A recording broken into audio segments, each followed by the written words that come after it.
Hello, I'm Angela. And I'm Marie, the second half of this mother and daughter team. Welcome to Chakra Checkups. We're here to guide you on your quest for spiritual knowledge and enlightenment.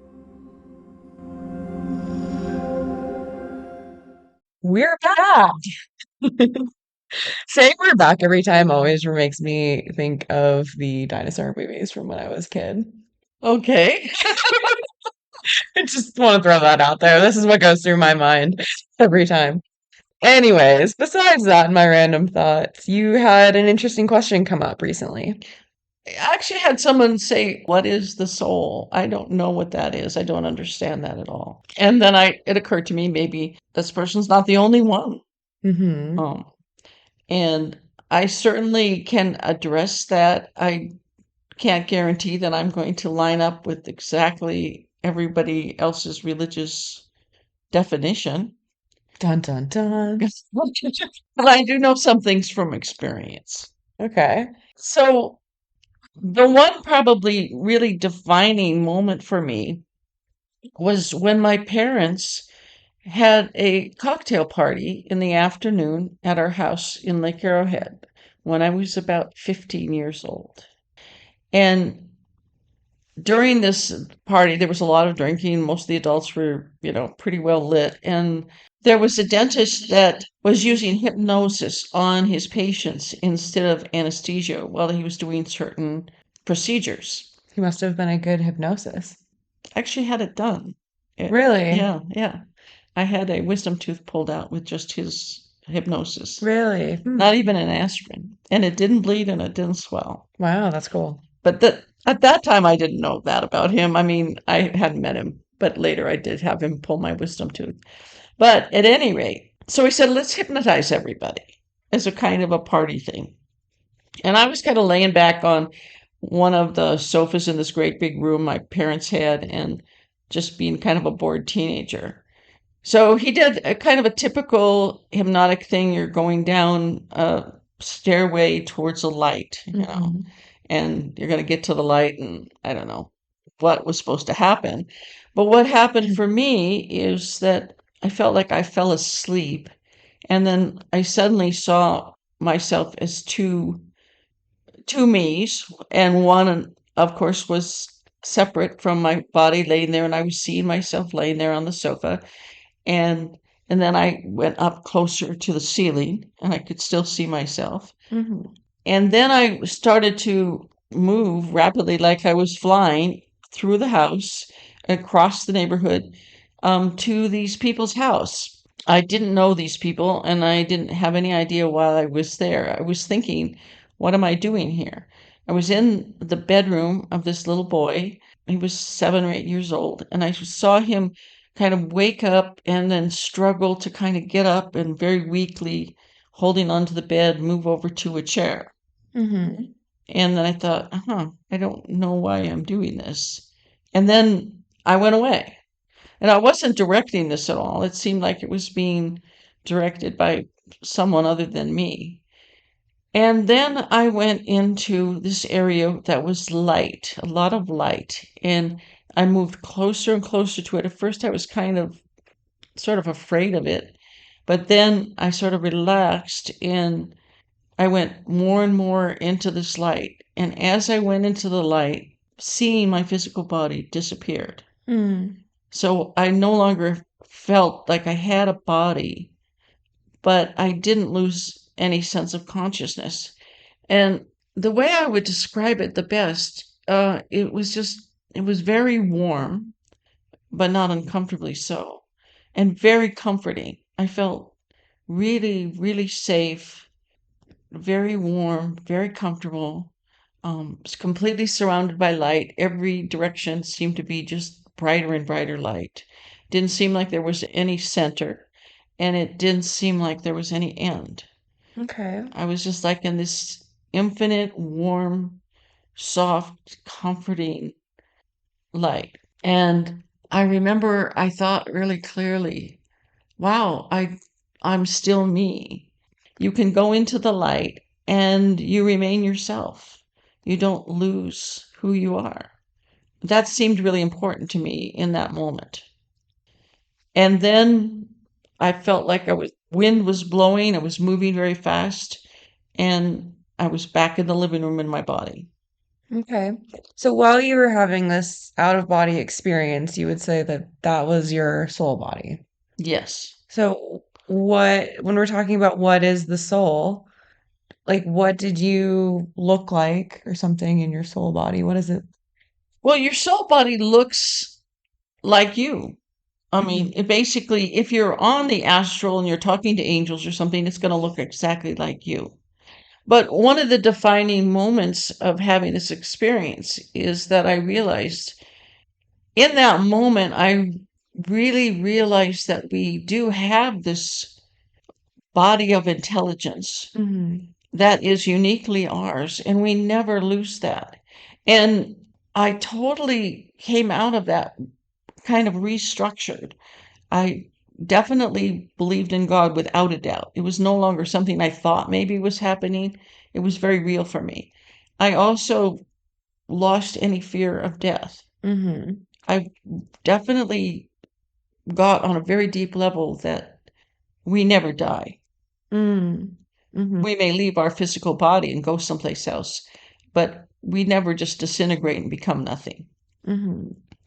It just was a very profound and extremely teaching moment for me, and a deep realization that resonated with my whole being.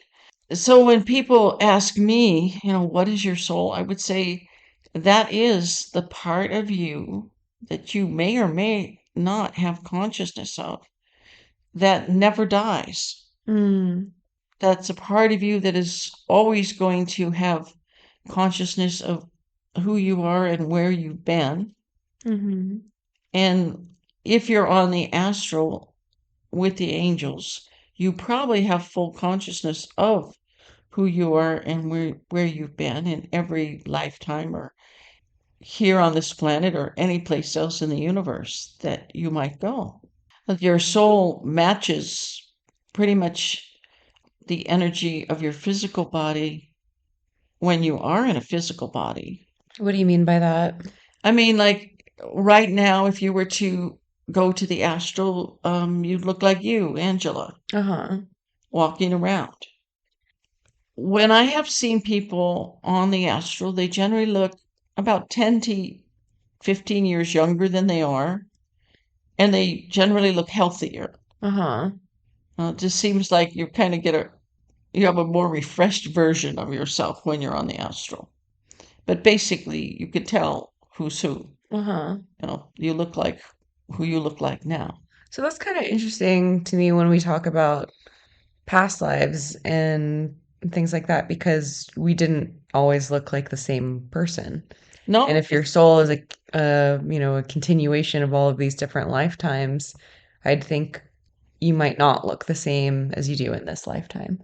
once you pass, you might not. Okay. You'll choose. Okay. It depends on how much you're clinging to This lifetime this. compared to others. Right. If you're still thinking, I'm One lifetime was better than the others. maybe.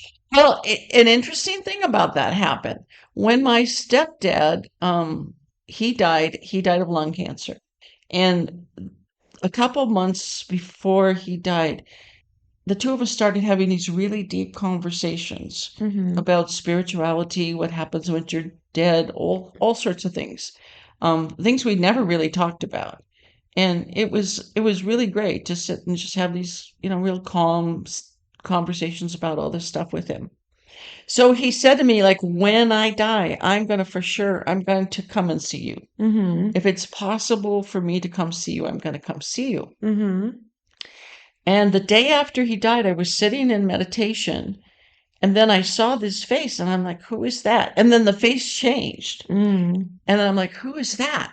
And then there was another one and another one. And I realized this is probably him, but he's not sure Which lifetime which lifetime or which, persona is going to be the one that I relate to. Yeah. And I could feel like this growing like frustration. Yeah. Is it this one? No. Is it Right. this one? And then the whole thing just shook and then it went away. Okay. And I didn't have any other contact. Okay. But I think that just what you're talking about, Yeah. I think he never seemed to particularly enjoy this lifetime or felt like he belonged here. Yeah. And then he couldn't even decide which face he was supposed to be showing me.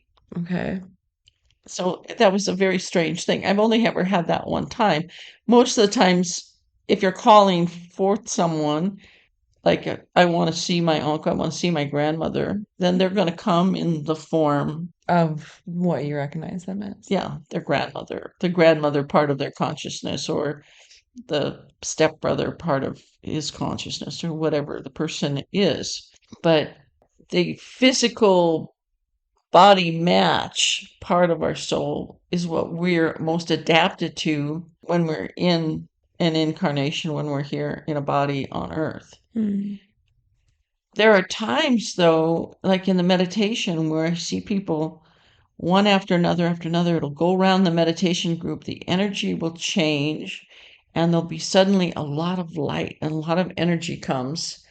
And then people kind of rise into their spiritual body. Mm-hmm. And they're generally about, I'd say, 8 or 9 feet tall. And they're more all similar looking than they are looking like themselves. Mm. Like everyone in the group looks suddenly more similar to each other. Yes, they look more similar to each other. They're these tall beings, the brilliant white. I mean, that's kind of how you also describe what an angel looks like as well. This is true. This Yeah. is true. It's kind of like our angelic self, or Uh-huh. our high spiritual self. I haven't seen that all of my lifetime. It's only been in the last few years that I've seen this happen, probably because I just wasn't aware of it, Uh-huh. or I hadn't spent enough time with enough groups to see it happen in a group. There's been times when the energy has changed a lot and people disappeared, and I opened my eyes and I would only see like half the people in the room, But not as much rising into their higher self. but not seeing their spiritual body. But in our recent meditation groups, we have this very intensely spiritual group of people that have come together to meditate. And I have now, on about 5 occasions, seen them rise. And it kind of happens like it happens, one or two happens, and then like everybody kind of follows suit. Uh-huh. And and then I just see this huge, right behind each person, standing this person with a huge stature. And I don't think that's an angel. I think that is their spiritual body, their higher self.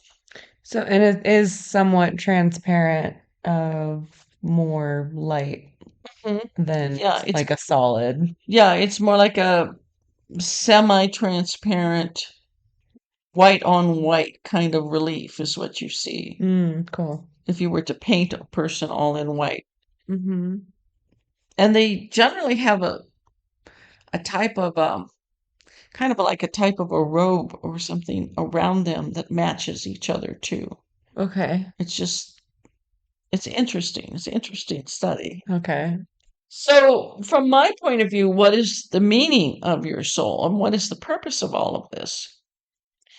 And I think it's very practical. I think that there are things that we are holding in our consciousness from thousands, maybe hundreds of thousands of years. I don't know how far back it goes, that we need a place to maintain that. And we maintain that in the consciousness of our higher self. Mm-hmm.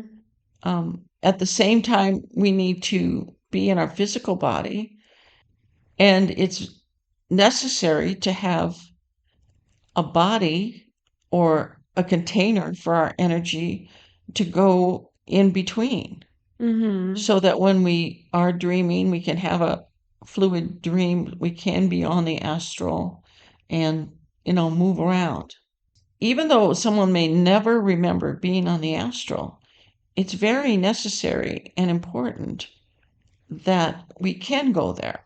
Mm-hmm. Because what we do on the astral is, for one thing, we integrate and learn about all the things that we're doing in the physical.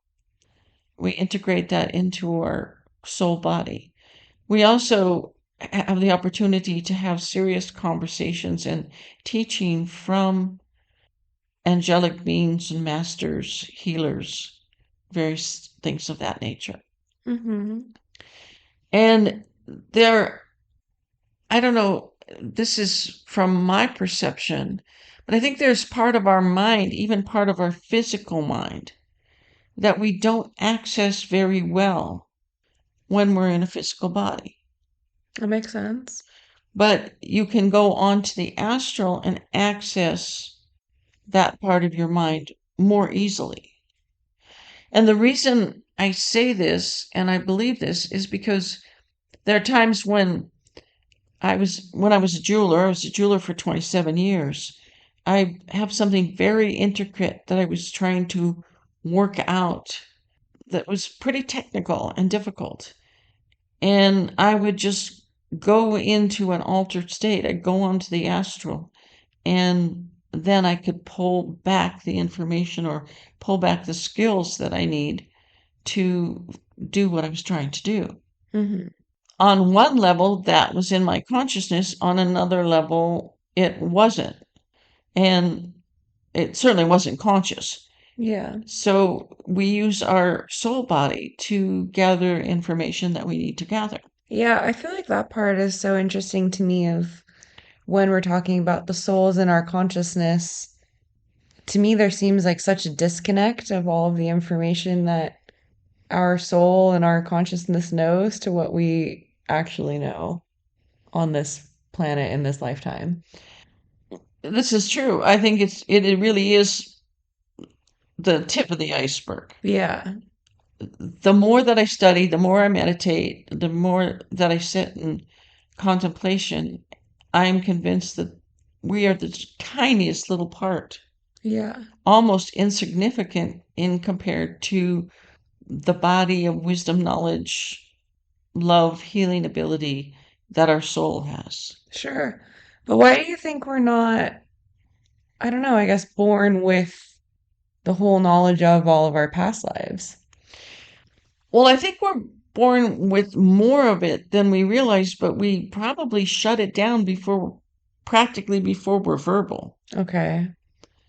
I think people do come in with quite a bit and then it's shut down. Okay.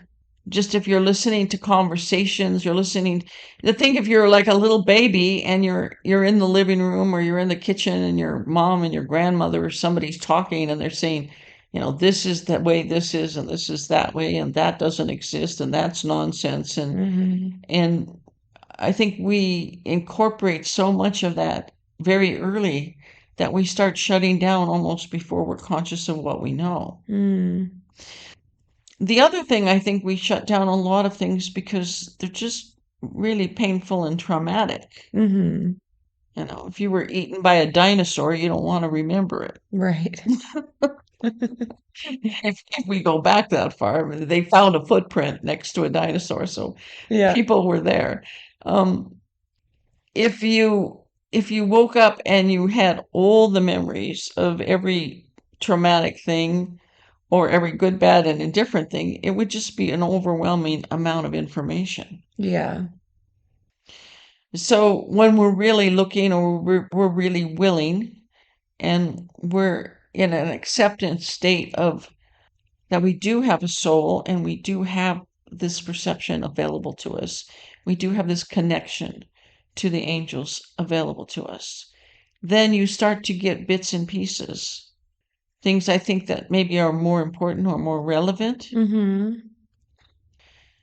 When I'm doing readings, I always ask the angels if there is a relevant lifetime that this person needs to know Mm-hmm. or that would be good for them. And generally, what they show me, people say that makes so much sense, with other things that are going on in my life. And it's usually not what they think. Sometimes someone said to me just this week, "Oh, I know you're going to see me as an Indian or shaman or whatever." And it turned out to be a ballerina, Mm-hmm. Russian ballet dancer. But that made sense when, Okay. Even though they were saying you're probably going to see me as a certain way. They were anticipating this other thing. Uh-huh. And then what the angels showed me. Was a ballerina. But when we started to discuss it in relevance to their life now and everything, it really fit. Huh. So I think that what we're most able to grasp with our soul, what our soul will want to know about in the moment, is what's most relevant. Mm-hmm. And that's the easiest thing to get hold of in terms of knowledge. But your soul isn't like a reluctant relative or enemy or anything like that. This is you. And I always found it very fascinating when I was reading Robert Monroe's books that he said he would meet someone on the astral and it would be like this big being of light and he'd say, "Are you God?" And they'd say, "No, I'm you." Yeah. And I think there's a certain amount of that. I think that our religion trains us to think that it's sort of like God is this super available being that'll come down and talk to each person. But I don't think that that kind of pans out quite in that way. Mm-hmm. And I think that the spectrum of consciousness is huge.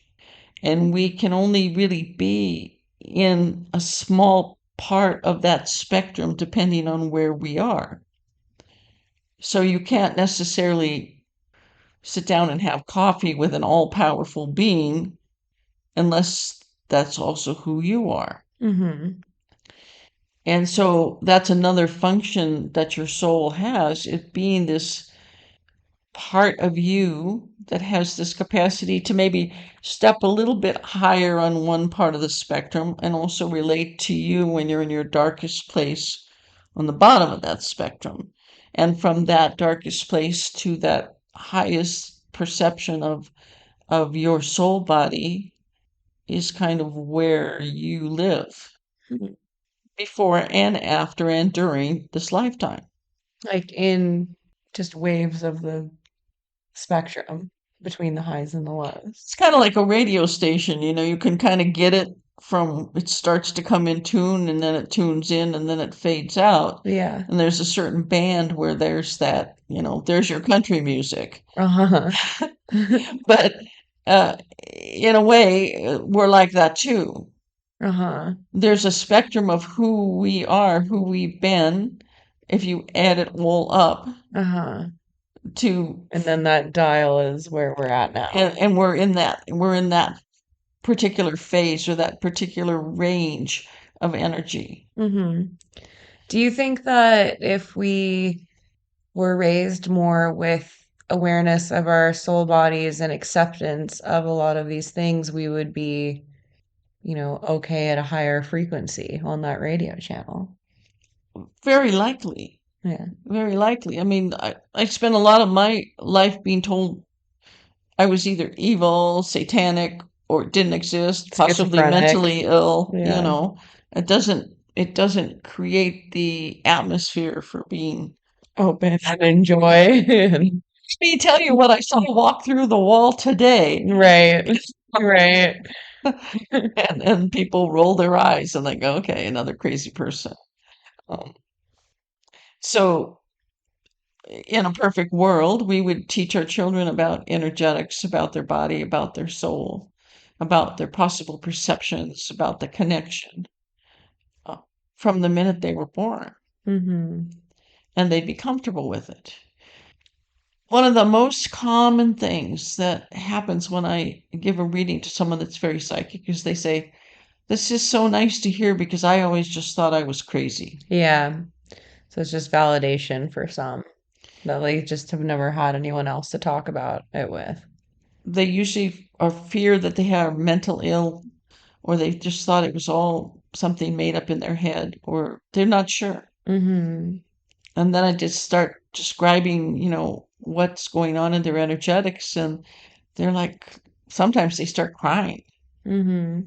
I do think that's pretty interesting because even a lot of my friends, when I started practicing some of this stuff and talking my experiences, I was surprised by how many were on the same page and be like, oh yeah, like I've seen something like that before. I totally believe that.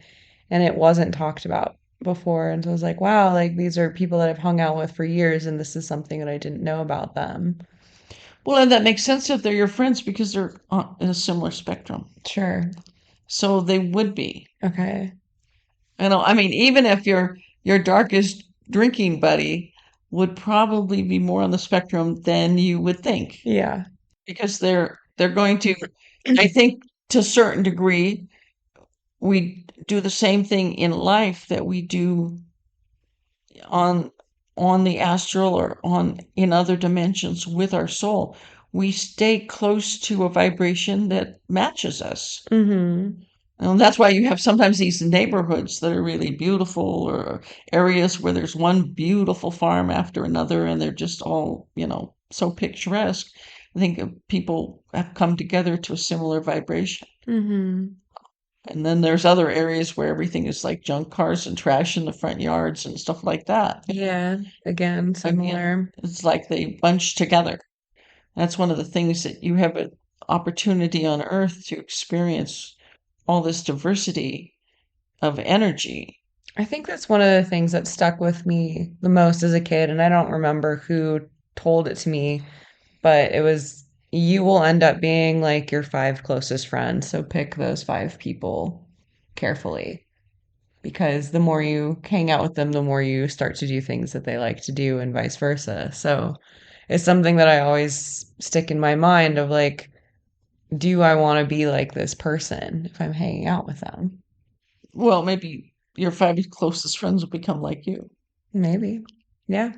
But I think there's like a, it's like a teeter-totter. Like they can be more like you and you could be more like them.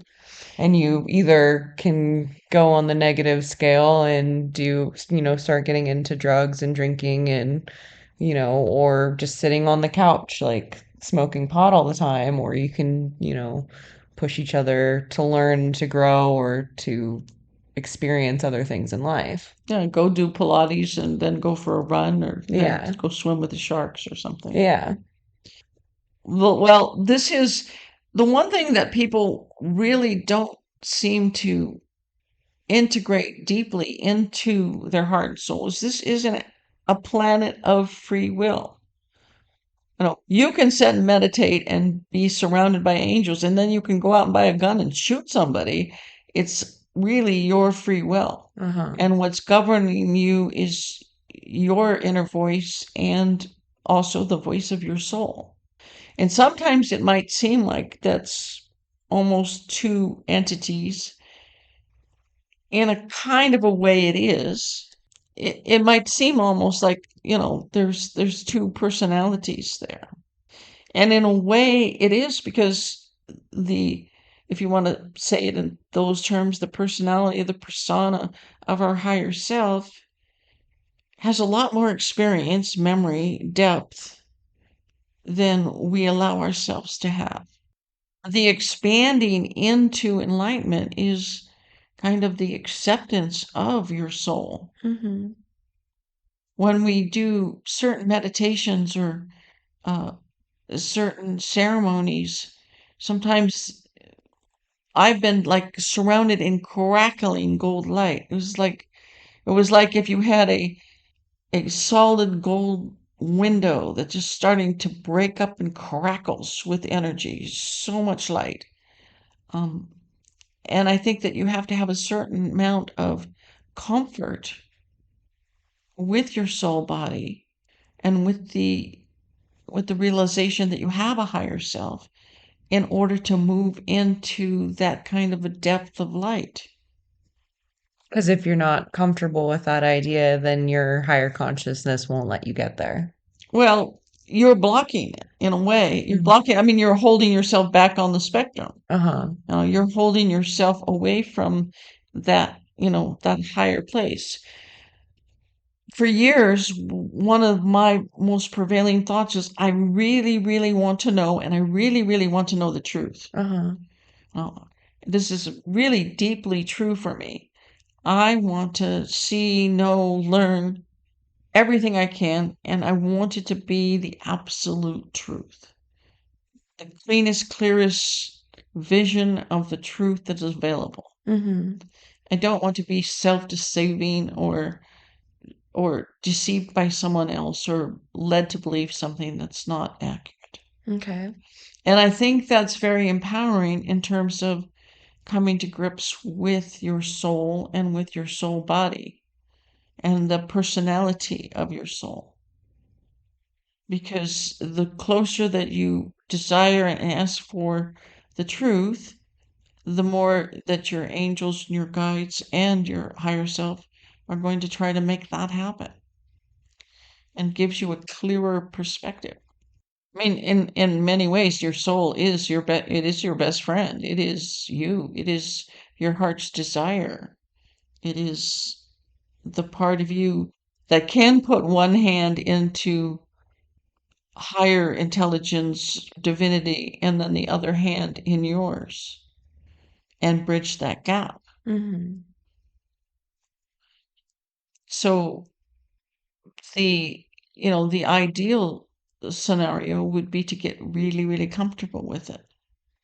Do you have any tips for us to be more comfortable? Well, the first is always with willingness, is now I'm really willing to embrace the idea of me having a soul and a soul body. And I'm willing to start to embrace the idea that these two can act somewhat independently of each other. Mm. I can go to sleep and dream of fishing while my soul is on the astral discussing the fate of the world with some angels. Mm-hmm. And that happens all the time. It actually happens for everybody.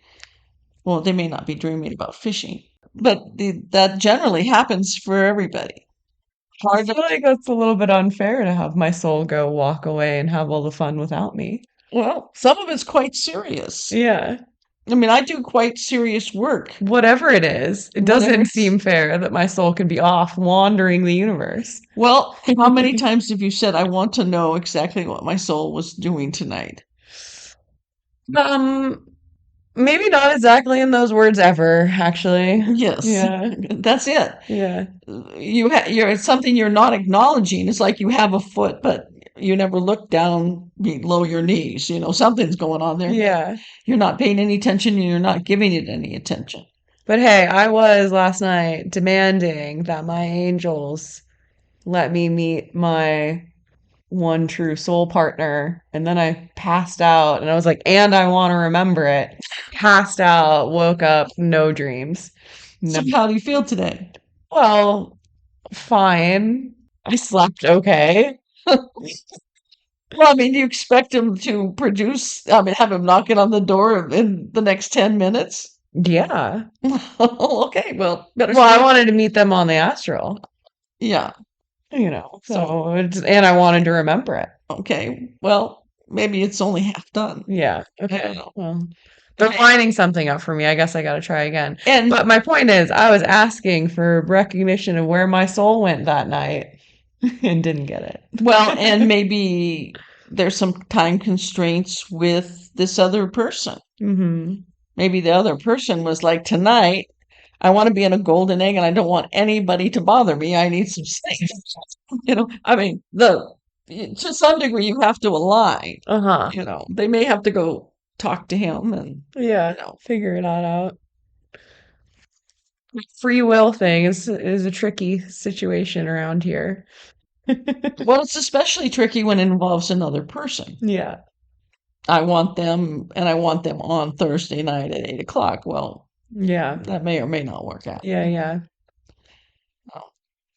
So give the angels a little bit of slack. It doesn't I show guess up in next 24 time, hours. I guess next time I'll have to be like, and if that's not possible, I still want to be conscious of where my soul was. Well, keep working at that. Yeah. Keep working on that. There were times when I spent a lot of time in like looking around the astral, seeing dark areas, light areas, places where, there were kind of bad people, places that was really nice.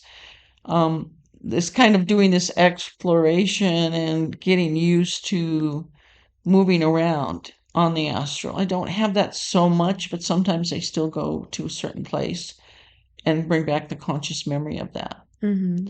So when you start asking for things like that, you kind of expect that to happen. You might suddenly be traveling around the astral and seeing things and experiencing things um, that are very new to you. Mm-hmm. And generally, it's pretty cool. There's some weird places where there's not gravity or there's darkness and just things like that. And when I was wound up in someplace like that, I just go, oh, okay, this is just one of those places. Not get too freaked out by it. Mm-hmm. I think that sometimes people say they want that and then they actually have an experience of some of this stuff and they get kind of blown. Mm-hmm. And then they pull back. And then, then you think about it for a while. It could be a few days or a year, and then you decide, oh no, I'm more willing to adapt to it. Yeah. Well, I think that's pretty interesting because there is the concept that the soul weighs 21 grams, but it can't be necessarily, it hasn't been proven through science and stuff like that. And like, I think a lot of people like kind of look at this, our science is going to teach us, things and nothing is true until it can be proven through science, which I kind of think is a limiting belief a little bit. Like I understand that, that's how you find out, what pressure of gravity is and things like that. You test it and it comes up the same. But when we talk about the soul and things like that and those concepts, to a scientist, none of this exists. Well, the interesting thing to me is that when I get their soul realigned in their body, get their soul in their body, Yeah. two things almost everybody says. I feel denser and I feel heavier. Yeah. So I guess we feel that 21 grams. Yeah. Yeah, well, I'm reading this. Well, I just finished reading this book, and it's called The Soul of the Octopus, and it's talking about the consciousness of octopus and how they're so incredibly different from us that we really can't even understand how they think because they feel and taste and touch through their tentacles, Mm-hmm. and there's so much more going on that we just cannot relate to and understand. So there is no science that we know of to prove how intelligent they are. We know they're intelligent, but we can't really prove how conscious they are or if they have empathy and things like that. It's like we can feel that they do, but nothing can be proven. Kind of. So it was just an interesting kind of read of talking about a lot of these things, but in terms of, an animal that we don't know about. Well, I have seen animals in their soul body on the astral, Mm-hmm. and they just look white. They're like, if our dog Sumi was running around, she'd just be white. Mm-hmm. White light, again, not completely transparent, not completely opaque. Mm-hmm. And they're usually very shiny. They're sparkling white. Um, so I think soul, dogs, cats, other animals, maybe every animal has a Mm-hmm. soul. Mm-hmm. A little bit more of a Buddhist perspective. Watch out, don't hurt this little worm. Mm-hmm. It's got a little worm soul. You got a worm soul in them. Yeah. Be careful. Yeah. We can kind of relate to that a little bit more. There's an interesting study coming out right now. They're using the AI technology to record the clicks of sperm whales to try to decode their language and stuff like that. But like the scientists say, they're like, what we talk about and what we do may be completely different from what whales do. So, like, how do we decode a language when we have no base for what they're talking about? Right. It reminds me of a story that I read. It was a novel years ago. This guy had gone to all this trouble to learn to talk to animals and talk to his cat and it was writing all this stuff down and it was so incredible. And then he finally learned how to talk to his dog and his dog said, "Don't you know the cat's crazy?" I feel like that's something the dog would say. Who's to know? So, I mean, I think we're not the only thing with soul bodies. I think even some of like the trees and things even have a kind of a soul body, but not maybe in exactly the same way. And and they have a consciousness, but also not exactly in the same way. Mhm. And that's why people can talk to plants, and things like that. And that's real. That's not just something imagined. Yeah, so for me reading this book, The Soul About the Octopus, it's kind of like talking about the consciousness. And for me, I'm like, of course they have a consciousness and they think and they talk to each other and they have their own language and stuff like this. But this book was kind of like, we don't know. I think one of the things that holds people back from experiencing their soul is, again, when we think about ourselves being on that spectrum, if you move, maybe you're been a little depressed or something, and then you decide you want to be spiritual, then you s- are able to make a kind of jump to the other end of your spectrum, to the highest place. Mm. It's so uncomfortable. That you kind of want to bounce back. You definitely want to bounce back or pull back. It took me many, many, many years before I can be comfortable in crackling gold light. Hmm. And it's not like I'm an enlightened being. I have a long ways to go. But the idea that you can be in that and hold that Hmm. and stay calm, present, learn stuff while you're in this other end of the spectrum, that's not that simple to do. Hmm. And I think people they get a little taste of it and they're like, "Oh, no way, this is very uncomfortable. Let's just go shoot pool and drink beers." Right. And then, but there is also that pull of that higher part of your consciousness, which is saying, "No, I need you to, kind of get with the program," and it kind of wants to pull you back. So you're doing this dance between your physical conscious self and your higher self that's trying to get you to move in one direction. Sometimes you're going along with it, other times not so much. And I don't want people to beat themselves up when they're doing that, because that's completely natural. And what I tell people is, right now you're human. It's okay to be human. It's okay to screw up. We're free will. We're learning about that. And so don't beat yourself up and say, well, obviously I'm not an enlightened person. Look what I did last night. Hmm. No, you're just a human person with, a pristine higher self. And and nothing that you do is going to cause your higher self to lose the light. Might put you in a dark place for a while, but the light that you have attained with your soul body over however many centuries or eons that it's been out there. Who knows how old a soul is? I have no idea. Whatever light that you have attained with your soul is intact. It cannot be damaged. It's like you get to a certain level and it is going to always be there or higher. But here on this planet, we have this opportunity to get as down and dirty as we want to. Hmm. And then we can experience that out and say, oh, well, that didn't work very well for me. So maybe I'll try the other side for a while. Yeah. I tend to think, even in the most negative imaginable experience you have on earth, you're still growing. There's a certain part of you that no matter what you do, and it's not saying I condone doing whatever, but no matter what you do, that it's translate into the feeling, the repercussions, the understanding, the repulsion, whatever it is, and then you make decisions based on everything you went through, and ultimately you're learning. Hmm. I mean, I definitely see that as a direct correlation in my life of if something bad happens or if I had a bad argument with something, I'm like, okay, how do I prevent that from happening in the future? How do I communicate better? Where did this go wrong? And I do feel like I've directly learned from all of the experiences I've had. I think everyone does. Some slower than others, some, but then those might be very younger souls too. Mm. Or if not younger souls, they might have spent a lot less time in a physical body. Hmm.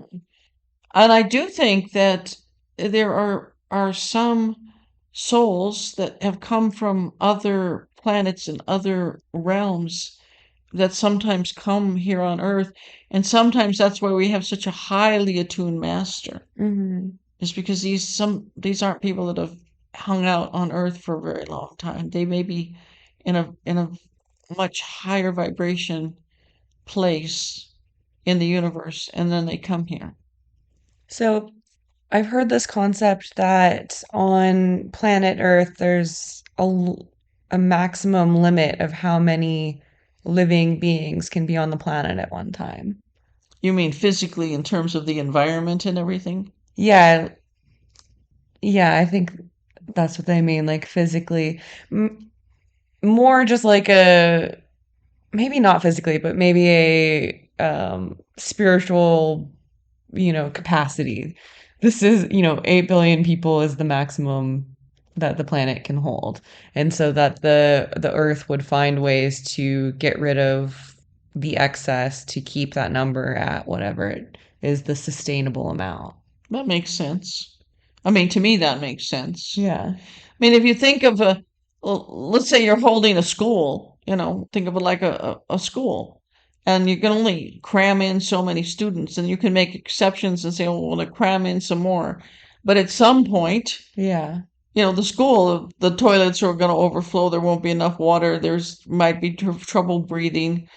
Just like that microcosm of that school is pretty much what we got going on Earth. On a more energetic scale, there might be only so much energy that can be expended and trying to keep it all from, going ballistic. Mm-hmm. And then it becomes sort of out of control. Mm-hmm. I mean, you basically have 8 billion people that, on any given day can all wake up and say everything sucks. Right. And then there has to be a certain percentage of people in the astral and the angelic realm kind of chanting that out, Yeah. no, we're going to go the other way, and producing light. I mean, it's one of the reasons that I want to convince people to light up and be themselves. I want to change consciousness more to the light side and make that less of a energetic burden for everyone. So I think to get more comfortable with your soul, just sit down and just sit in a meditation and think of, I'm willing to know, experience, feel, see all of my physical parts, all of my spiritual parts, and every part of my soul body. Mm-hmm. I'm willing to incorporate these into a blended consciousness and experience input information from every part of me at any given time as is appropriate or needed. Really integrate the idea that this isn't some special spiritual event if you suddenly experience your higher self, but actually a more natural state of where we're probably meant to be. Mm-hmm. And just get comfortable, Good morning. How's my soul doing right now? And the more that we do this, the easier it will be to access those things and get those memories, get really good intuitive guidance, help with our daily tasks that we're doing physically here on the planet, and a tremendous amount of light spiritually. Mm-hmm. Yeah, I definitely feel like sometimes I have a disconnect with the fact that we have physical bodies. That may be not exactly good for you. Yeah, but sometimes when I do a lot more meditation or experience some of these like really incredible things, I'm like, oh wait, now we're just like back here on Earth. It can be enticing. I mean, being in a spiritual state is, people say, well, how did those monks sit and chant forever? They're probably in a very enchanted Yeah, place. yeah. And, oh, and I guess that's why they get up and then go garden or something, do something physical. Ground them a little bit. Ground you back. Yeah. I mean, the goal is not to make you not want to be on Earth. Uh-huh. Hopefully, we want to make people be a better human being, but at the same time, recognize that you're here for a reason. Uh-huh. And there's so many people that are psychic that say, I just don't want to be in my body. Well, Yeah. you actually have a physical body because you agreed to be in it. Like you chose this planet at this time. Yeah, you chose the planet. You chose to come and be physical here. I mean, there are people that work with people on Earth that chose not to be in a body, and they're on the astral and working from there. Uh-huh. They're the one that says tap, tap, tap. Oh, don't go down that road, Right. sometimes. But if we chose to be in the body, then it's a good thing to be in it. Uh-huh. So it's just acceptance of both. Acceptance of both. I want to blend. I want to blend the whole thing and be comfortable with every aspect of me. Mm-hmm. And it starts by realizing that it's real, that you do have a soul. You do have a soul, you do have a physical body, and you can go from one consciousness to another. So I think for those that might be skeptical of having a soul, can you walk us through the breathing us into our body so people can feel the density of their soul? Yeah, it's very simple, really.